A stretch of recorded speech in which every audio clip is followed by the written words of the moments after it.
Senator Chiranke.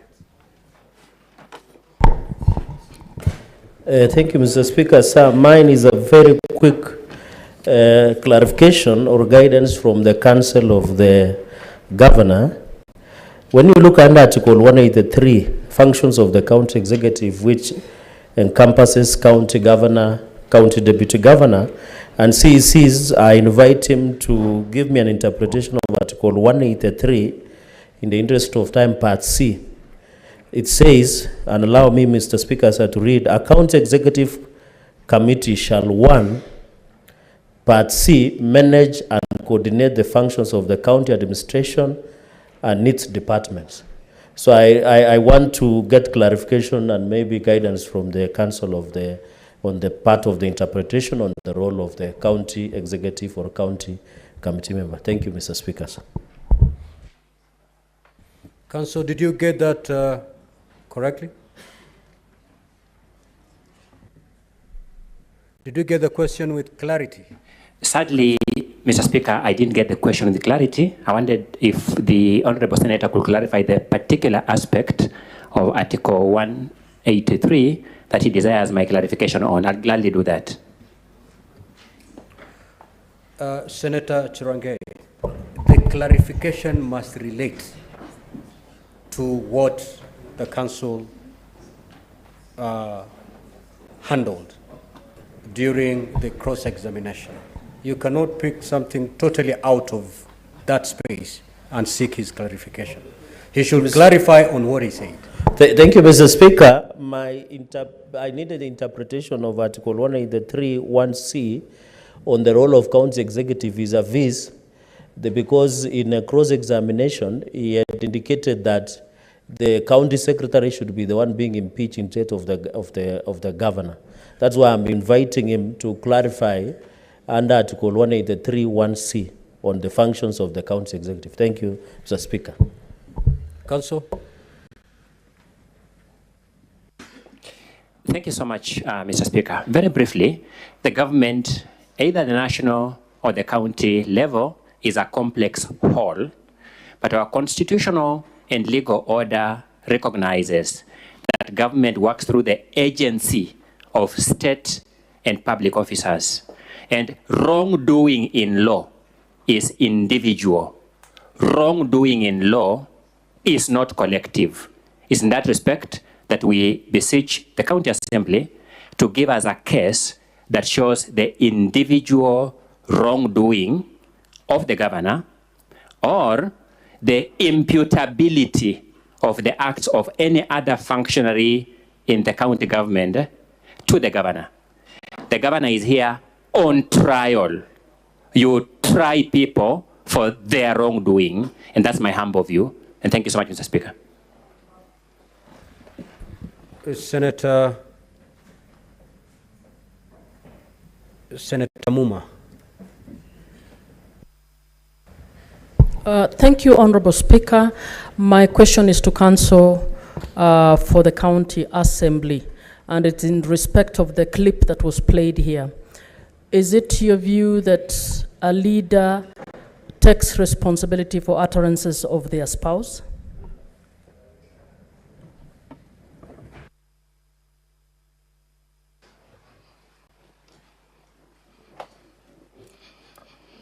If it's a strictly legal question, Mr. Speaker, of course, the law was changed a long time ago. Spouses don't take responsibility for the actions of the others. But that's as far as the legalese and the splitting of heirs is concerned. The matter before you is not about criminal or civil liability in a court of law. It is about accountability.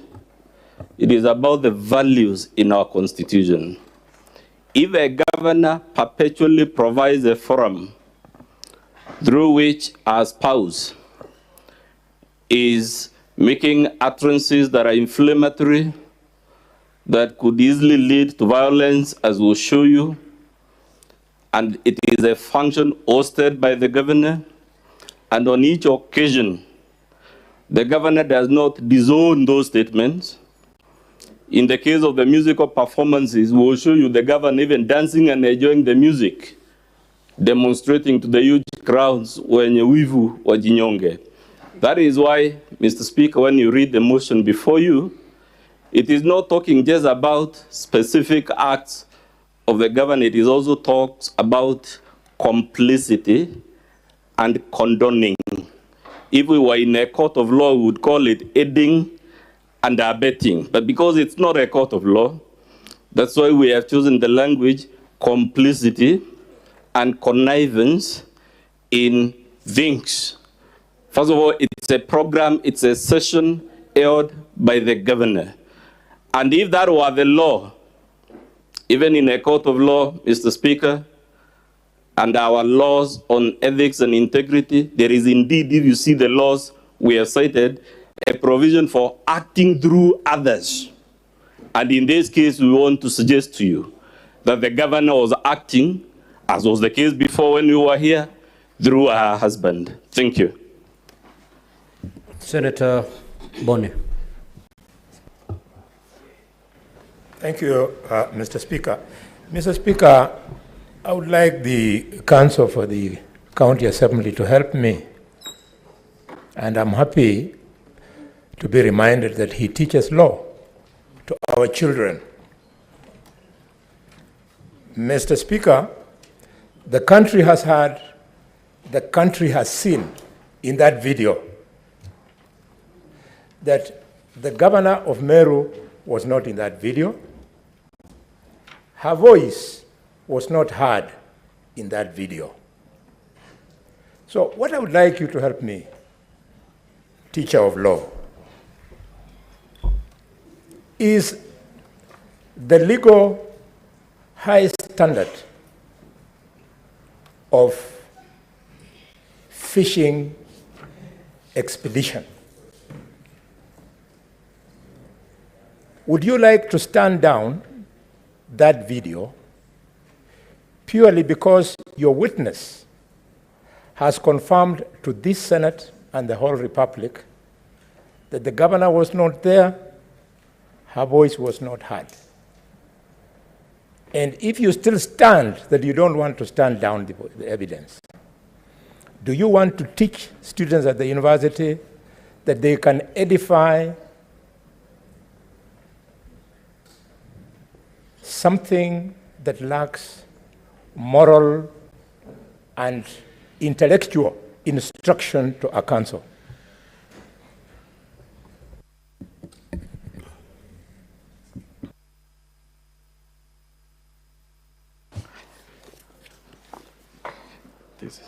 Mr. Speaker, I've now found the volume setting the relevant law. It is volume 3 of the County Assembly's document in answer to the question by the Honorable Senator Kalwale. At page, I believe, 37 of our Bado volume 3, we have reproduced section 24, page 37 of the Assembly's volume 3. We have produced section 24 of the Public Officer Ethics Act. And it is clear from that section 1, for purposes of compliance with chapter 6, one can take responsibility for acting through others.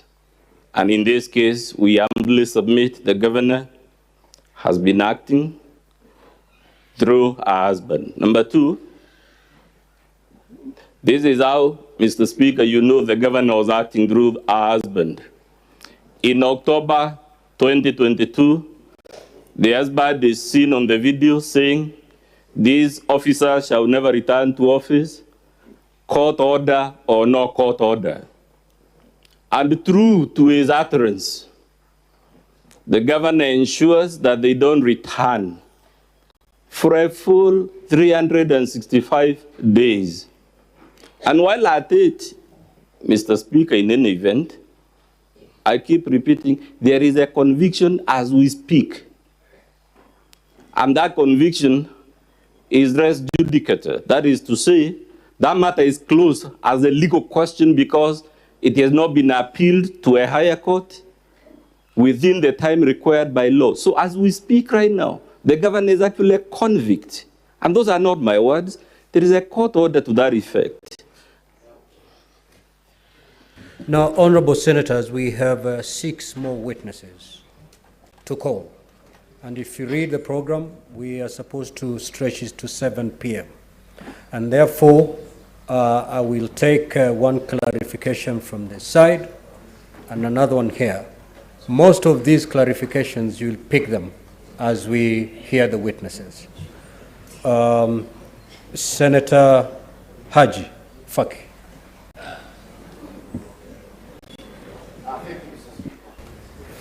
Mine is to both the council and council for the county assembly and the witness. There were proceedings before the High Court in Meru where the county secretary, according to the judgment and according to the ruling, was found to be guilty of contempt. And the matter is still ongoing. The punishment has not been meted.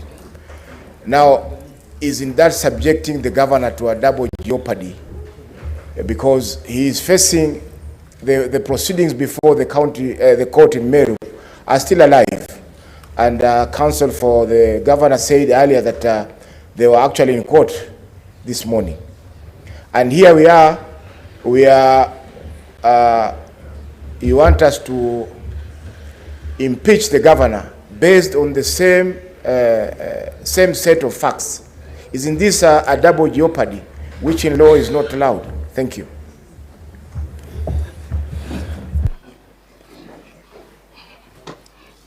Mr. Speaker, that's a legal question. I heard it was addressed to both me and the witness. I don't know whether the witness is able to answer. Proceed. He belongs to your side. You can answer for him. First of all, Mr. Speaker, it is not correct to say that the question of whether the governor is guilty of contempt is in court. What is in court is the question of sentencing. The question of liability is settled. The only other thing that is in court is the question of purging the contempt. So there is no question of double jeopardy. As a matter of fact, Mr. Speaker, the rule of double jeopardy does not apply to proceedings of impeachment. There are several rulings by the Supreme Court itself that says, and I can quote the Sonko case, the Martin Nyaga-Wambora case, that say impeachment is not about civil or criminal liability. It is about political accountability. It is about ethics. It is about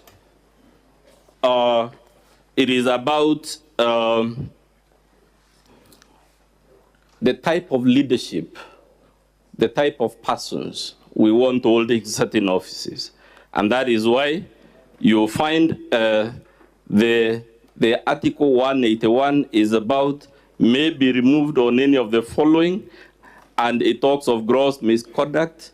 Gross misconduct need not even be a criminal or civil offense. It can be anything that attracts serious moral censure. It talks of gross violation of the Constitution or other law. And in short, all we are saying, the Supreme Court has already answered this question of double jeopardy. And that is why even the Court of Appeal itself and the High Court in Meru, guided by the Supreme Court, refused to stop this Senate from sitting on these charges and making it whatever decision it will make, because the courts have already confirmed it is not about legalese and splitting legal heirs or civil or criminal liability. It's a question whether the governor accused of the things we are accusing her and which will prove is the type of governor we want to see holding a public office within the meaning of Chapter 6 of our Constitution. It is not a legal matter, Mr. Speaker. And I'm lastly told, if this can be let to happen, then all I need to always avoid impeachment, which is actually what the governor tried to do at the High Court and the Court of Appeal, why she failed. All I need to ensure as a governor, if this were unanswered, to ensure Article 81 is dead is to ensure whenever among other things, embezzling county funds through her sisters, namely Rose Kinya Gwantai, Miriam Gwantai, brother Kenneth Gwantai, Murangeri, brother-in-law Nefat Kenywa, and the nephew to the governor's husband, that is Edwin Mutuma Murangeri. Those you call them the governor's relatives. Is that your position? Yes. Confirm that in your notice of motion for impeachment, at no time did you term one Kadure Rukaria as a governor's relative. I did not. You did not. Neither did you term one Jane Karemi as the governor's relative. I did not. Thank you. Let us go to, I will come back to Rose and Kenneth and Miriam. But let's go to Nefat Kenywa. It was your assertion that Nefat is a relative to the governor. Sorry? You did tell the county assembly and the members of the Senate that Nefat Kenywa is a relative to the governor. Yes, in relation to that, they have an affair with the governor's sister. I want you to read page 6 of your notice of motion. How do you describe Page? Nefat Kenywa? Page? Page 6. We're talking about Nefat Kenywa, not Edwin. How do you describe Nefat Kenywa? Paragraph? It's that's page 6 of volume 1 of the county assembly's document. How do you describe